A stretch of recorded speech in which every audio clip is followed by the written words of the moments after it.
आपल्या चॅनलमध्ये तुम्हा सर्वांचे स्वागत आहे. काल आपण काय डिस्कशन केलं होतं निफ्टीच्या बाबतीमध्ये. काल क्लिअर या गोष्टीवरती डिस्कशन झालेलं होतं की कोणत्याही सिच्युएशनमध्ये आपण पुट ट्राय करणार नाही आहोत आणि कॉलसाठीच्या सुद्धा लेवल डिस्कस केलेले होते. अगदी सपोर्टला जर बाईंग करायचं असेल तर त्यासाठीची लेवल होती 22 420 हा झोन आहे. त्याच्याखाली 360 होता, 320 आहे आणि 280 आहे.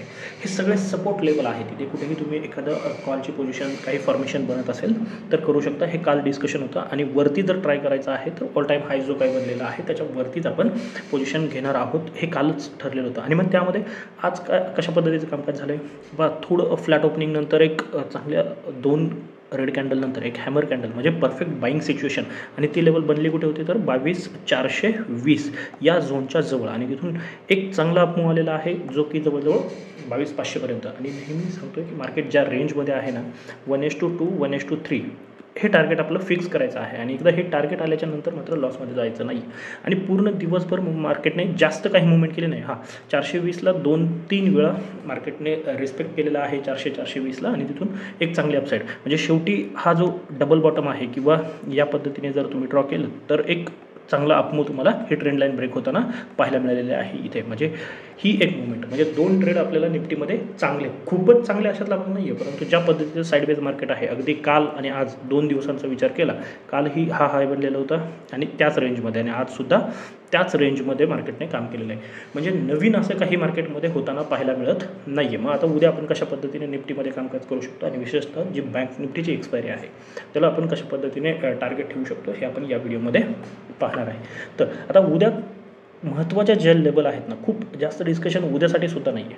एक परफेक्ट ज्या 2 लेवल आहेत त्या मार्क करून ठेवा. वरती आहे 22,520 535 हा जो झोन आहे 15 ते 20 पॉईंटचा तो खूप महत्त्वाचा आहे. याच्यावरतीच जे काही तेजी आपण म्हणतो ना आता नवीन अपसाईड पाहायला मिळणार आहे आणि 2 दिवसाच्या कन्सल्टेशन नंतर जर याच्यावरती निघून आपण तर एक चांगली मुवमेंट येऊ शकते. आणि हे लक्षात घ्या गेल्या काही दिवसांपासून काय होतं आहे की एक्सपायरीच्या आदल्या दिवशी एक चांगली मुवमेंट येते. खरं तर आज बँक निफ्टीमध्ये ती मुवमेंट एक्सपेक्टेड होती परंतु तशी आलेली नाही आहे. कदाचित आपल्याला ती जी मुवमेंट आहे उद्या निफ्टीमध्ये पाहायला मिळण्याची शक्यता आहे. परंतु कधी ज्यावेळेस आपण 22,520 535च्या वरती निघणार आहोत त्यावेळेस. आता रोज तेच डिस्कस करणार नाही की डायरेक्ट ओपन होण्यापेक्षा मार्केट ओपन होऊन थोडं सस्टेन करून ब्रेक करतं आहे किंवा डायरेक्ट ओपन झाल्याच्या नंतर नवीन ब्रेकआउट बनतं आहे तर आपण बाईंग पोझिशन क्रिएट करणार आहोत. त्यानंतरचं जे टार्गेट आहे ते आहे 565 ते 75 ही जी 10 पॉईंटची 22,565 हे पहिलं टार्गेट असणार आहे. त्यानंतर 630 635 किंवा 650 हा झोन कारण का ऑल टाईम हायला होता पण थोडंफार प्लस मायनस तुम्ही तिथे करू शकता आणि फायनल जे आहे ते 730 जे काल टार्गेट डिस्कस केले तेच टार्गेट उद्यासाठी सुद्धा असणार आहे. आता उद्या कालच्या एक्सप्लेनेशनमध्ये आजमध्ये एक बेसिक डिफरन्स आहे. काल काय आपण डिस्कशन केलं होतं की आपण पुट ट्राय करणार नाही आहोत परंतु आज म्हणजे उद्यासाठी तसं नाही आहे. तर उद्या काय करू शकतो ही लेवल मार्क करून घ्या. ती लेवल आहे 380 ते 390 हा जो 10 पॉईंटचा झोन आहे ना तो उद्या खूप महत्त्वाचा आहे. जर मार्केट फ्लॅट ओपन होते किंवा छोटं मोठं गॅप डाऊन होऊन इथे थोडा वेळ सस्टेन करून ही लेवल ब्रेक करते तर डेफिनेटली आपण पुटच्या ट्रेडमध्ये बसणार आहोत. नेहमीचा फॉर्म्युला यूज करायचा आहे. 15 ते 20 पॉईंटचा स्टॉप लॉस असणार आहे. 1:2 1:3 हे टार्गेट असणार आहे. अगदी छोटे टार्गेट आहे. 320 ते 330 हे पहिलं टार्गेट घेऊन चालू शकतं. मध्ये 360ला एक सपोर्ट आहे. फक्त इथे काय करू शकता जर इथे सपोर्ट घेतं आहे मार्केट तर तुम्हाला कॉस्ट टू कॉस्ट एक्झिटची संधी मिळणार आहे. परंतु जे टार्गेट आहे ते 320 आणि महत्त्वाचं जे टार्गेट आहे ते 280 270 किंवा 260 हा जो 20 पॉईंटचा झोन आहे ना ही खूप महत्त्वाची लेवल असणार आहे. ही लेवल आहे 280 260 हे तुमचं फायनल टार्गेट असू शकतं. जरी तुम्ही इथे पुट घेतला तरी फायनल टार्गेट असू शकतं. इथे एकदा बुक करा मार्केट काय फॉर्मेशन बनवतं किंवा इथे सस्टेन करून जर पुन्हा ब्रेकडाऊन येतो आहे तर मात्र एक चांगला फॉल आपल्याला पाहायला मिळू शकतो जो की 22,100पर्यंत तुम्हाला घेऊन जाऊ शकतो. इमिजिएट लगेच उद्याच येईल 22,100 दिसेल याची शक्यता थोडी कमी आहे. परंतु उद्यासाठी जर 390 ब्रेक होतं 380 390 तर या लेवलसाठी ट्रेड करायचं आहे. बिंदास उद्या पुट घ्यायचा आहे. जर याच्या खाली मार्केट निघते तर लक्षात घ्यायचं याच्या खाली निघते तर आणि आपला स्टॉप लॉस फॉलो करून का आजच्यासाठी आपल्याला पुटचा कोणताही ट्रेड नव्हता जो की आपण घेतलेला नाही.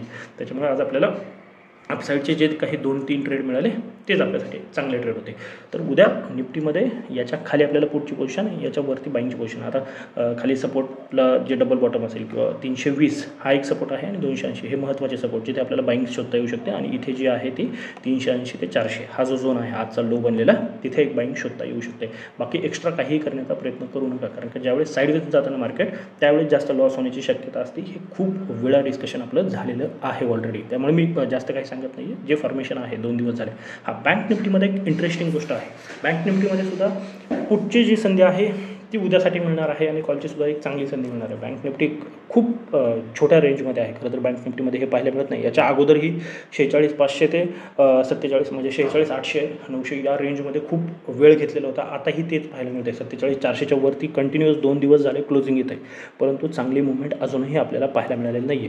म्हणजे ही जी रेंज आहे ना ही खूप महत्त्वाची आहे. अगदी थोडी ट्रेंड लाईन जरी इथे मार्केट वरती जाताना पाहायला मिळालं ना, ती लेवल आहे 47,650. तरी सस्टेन झालेलं नाही आहे. 2 वेळेस ट्राय केलं दिवसभरामध्ये, सस्टेन झालं नाही. काल आपण काय डिस्कशन केलं की एकदा संधी आपण कुठे घेणार आहोत, 47,400 440 हा जो झोन आहे ना त्याच्यामध्ये नक्कीच आपली बाईंगची संधी मिळत आहे आणि ती आज सकाळी मिळालेली आहे. एक चांगला ट्रेड सकाळी आपला बँक निफ्टीमध्ये प्लॅन झालेला आहे आणि तो बनलेला आहे. पण दिवसभरामध्ये दुसरा कोणताही ट्रेड बनलेला नाही आहे बँक निफ्टीमध्ये. आता बँक निफ्टीमध्ये उद्या काय करू शकतो, तर उद्यासाठी सुद्धा तीच स्ट्रॅटेजी यूज करायची आहे. जर मार्केट फ्लॅट ओपनिंग नंतर खाली येतं आहे, इथे पुन्हा एखादा डबल बॉटम असेल किंवा हॅमर असेल बनवतं आहे, तर 47,400च्या जवळ 47,350 हाच तुमचा स्टॉप लॉस असला पाहिजे. 5 पॉईंट अजून खाली, का एक्सपायरी आहे म्हणून 50 पॉईंटचा स्टॉप लॉस आहे, थोडा 5-10 पॉईंट प्लस मायनस तुम्ही करू शकता, परंतु स्ट्रिक्ट स्टॉप लॉस हा ठेवून तुम्ही बाईंगची पोझिशन क्रिएट करू शकता. टार्गेट याच झोनचा जो अप्पर साईड आहे म्हणजे 47,650 हे असणार आहे. हे लक्षात घ्यायचं. मधला ट्रेड सांगतो मी तुम्हाला काय होऊ शकतो. आणि जर फ्लॅट ओपनिंग नंतर मार्केट वरती जायला सुरुवात करते ना, तर 47,750 लेवल निघू द्या, कारण का 2-3 वेळा झालं आहे आपल्या, किंवा 680च्या वरती जसं निघणार आहे ना, एक 30-40% क्वांटिटी तुम्ही तिथे ॲड करा आणि 750च्या वरती किंवा अगदीच मग 47,800च्या वरती बाकीच्या क्वांटिटी आपल्याला ॲड करायच्या आहे. 47,800 एक महत्त्वाची लेवल. 47,800 जर उद्या ब्रेक होती ना एक्सपायरीला, तर डेफिनेटली राऊंड फिगर आपण 48,000 पाहू शकतो. आणि जर काही चांगली न्यूज आली, सध्याला ग्लोबल थोडं वीक दिसतंय म्हणून आपण वरच्या लेवलवरती जास्त विश्वास ठेवणार नाही आहे, तरी 48,000 जर दुपारी 1:30 ते 2च्या दरम्यान ब्रेक होताना पाहायला मिळाले आणि मार्केट त्याच्यावरती अगदी 15 ते 20 मिनिट सस्टेन करून गेलं, तर मात्र अजून 200 ते 300 पॉईंटची रॅली आपल्याला अपसाईडला पाहायला मिळू शकते. त्यामुळे मी परफेक्ट लेवल नाही सांगत आहे, कारण का ते शॉर्ट कवरिंगची रॅली आपल्याला पाहायला मिळू शकते 48,000च्या वरती. आता सध्याला आपण 48,000साठीच ट्रेड प्लॅन करणार आहोत.